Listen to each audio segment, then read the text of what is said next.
प्रभूचा गौरव असो आत्ता आणि सदा सर्वदा. आत्ता आणि सदा सर्वदा प्रभूचा गौरव असो. ईस्टरच्या रात्री एकूण 4 भागामध्ये विधी साजरा केला जात असतो. प्रकाश विधी आपण पाहिला, प्रभू शब्द विधी आपण पाहिला. आता आपण महत्त्वाच्या भागाकडे वळणार आहोत, बाप्तिस्मा विधी. आणि तत्पूर्वी एक महत्त्वाचा बदल संपूर्ण उपासनेमध्ये घडत असतो. वेदी सजवली जाते, त्यावरती प्रज्वलित मेणबत्त्या ठेवल्या जातात, फुलं आणली जातात.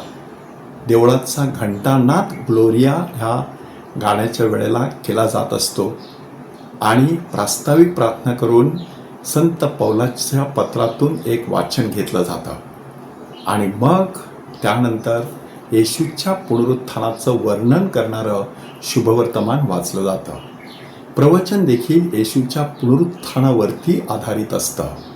त्यानंतर बाप्तिस्मा विधीला सुरुवात होत असते. तो एकूण 3 टप्प्यामध्ये साजरा केला जात असतो. पहिल्या टप्प्यामध्ये पाण्याला आशीर्वाद दिला जात असतो.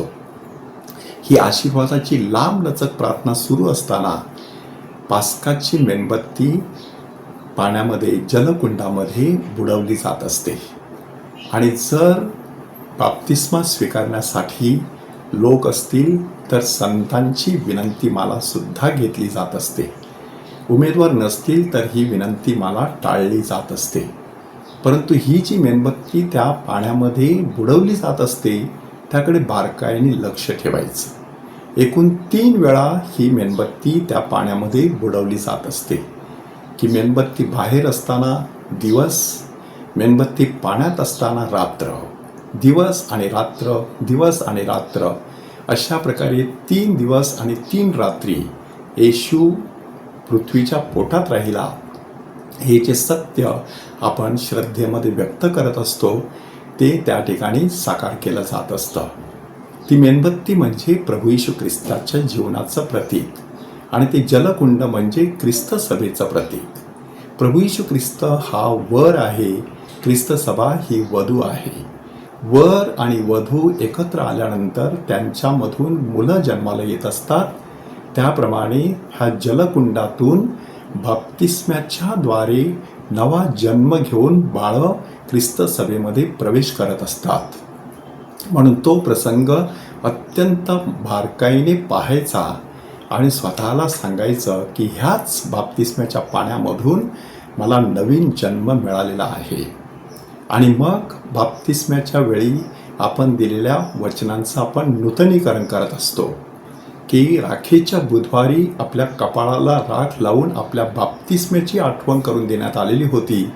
त्याचबरोबर बाप्तिस्म्यांच्या वचनांचं आपण पुरेसं पालन केलेलं नसल्यामुळे पश्चातापदर्शक अशा प्रकारची राख कपाळाला फासली जाते. तर आत्ता आपल्याला अधिकृतरित्या विधीपूर्वक अंघोळ घातली जाणार आहे. पुन्हा एकदा बाप्तिस्म्याचं नूतनीकरण केलं जाणार आहे. म्हणून त्या वचनांचं सुद्धा नूतनीकरण करण्यासाठी ख्रिस्त सभा आपल्याला पाचारण करत असते. काय नक्की त्या अभिवचनांमध्ये दडलेलं आहे? 2 गोष्टी दडलेल्या आहेत. पहिली महत्त्वाची गोष्ट आहे ती म्हणजे सैतानाचा धिक्कार करायचा, त्याच्या पोकळ आश्वासनाचा धिक्कार करायचा, त्याच्या सर्व दुष्कर्माचा, दुष्कृत्यांचा धिक्कार करायचा. जेव्हा सैतान आपल्याला काहीतरी सुंदर असं आमिष दाखवत असतो तेव्हा आपल्या जीवनातील अधिक सुंदर अशी देवाची कृपा तो हिरावून घेत असतो. हे त्याचं स्वरूप एकदा लक्षात आलं की त्याचा सातत्याने धिक्कार करण्यासाठी मन कणखर बनत असतं. परंतु जे मन अशा प्रकारे केवळ सैतानाचा धिक्कार करून रिकामं असतं त्याच्यामध्ये अजून 7 दुष्ट आत्मे प्रवेश करू शकतात. म्हणून ते मन परमेश्वरावरील श्रद्धेने आता भरायचं असतं की परमेश्वर निर्माता आहे, परमेश्वर माझा पिता आहे, तो प्रभू येशू ख्रिस्ताचा पिता आहे. त्या प्रभू येशू ख्रिस्ताने माझं तारण केलेलं आहे, माझ्यासाठी पवित्र आत्मा दिलेला आहे, मला ख्रिस्त सभारूपी माथा दिलेली आहे, माझ्या पापांची क्षमा करण्याची शक्यता त्याने वर्तविलेली आहे. देहाचं पुनरुत्थान आणि अनंतकाळचं जीवन त्याने मला बहाल केलेलं आहे, अशी सगळी श्रद्धा त्यावेळेला आपण प्रकट करत असतो. आज आपण आपल्या बाप्तिस्म्याची आठवण करूया. आपल्या बाप्तिस्म्याच्या वेळेला आपल्या आईवडिलांनी आपल्याला चर्चमध्ये नेलं. चर्चच्या प्रवेशद्वारापाशी आपलं नाव पहिल्यांदा उच्चारित धर्मगुरूने आपल्या कपाळावरती क्रूसाची खूण केली. त्यानंतर आपले आईवडील आपल्याला मध्ये घेऊन गेले. संपूर्ण विधी उरकला आणि धर्म आईने आपल्याला तिच्या हातावर घेतलं. तो प्रसंग किती महत्त्वाचा आहे की त्या दिवशी आपण एक नवी निर्मिती बनलो. आपण ख्रिस्ताचा प्रकाश जगात पसरविण्यासाठी सज्ज झालो आणि आपल्याला पावित्र्याचं शुभ्र वस्त्र पांघरण्यात आलेलं आहे. त्या बाप्तिस्म्याद्वारे आपण देवाची लेकरं म्हणून जीवन जगण्यास आपल्याला कृपा मिळावी म्हणून पुनरुत्थित ख्रिस्ताकडे शक्ती मागूया. प्रभूचा गौरव असो आत्ता आणि सदा सर्वदा.